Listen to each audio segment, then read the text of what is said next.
How to increase font text size in iPhone. So what we'll simply do is we'll open our settings app here, and after opening our settings we'll click simply scroll and search for our display and brightness here.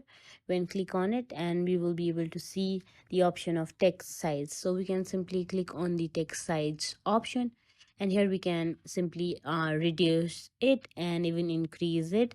So what I will just show you how we can increase and decrease it. Here I am decreasing it and showing you a message.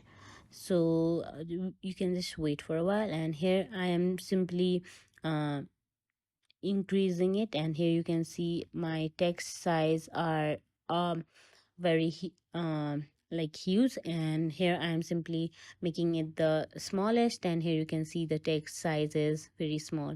So here I am making it medium, and you can see the medium size of the text, but I like to prefer slightly huge, I mean slightly big my text size. So yeah, that is how we can increase the font and text size easily.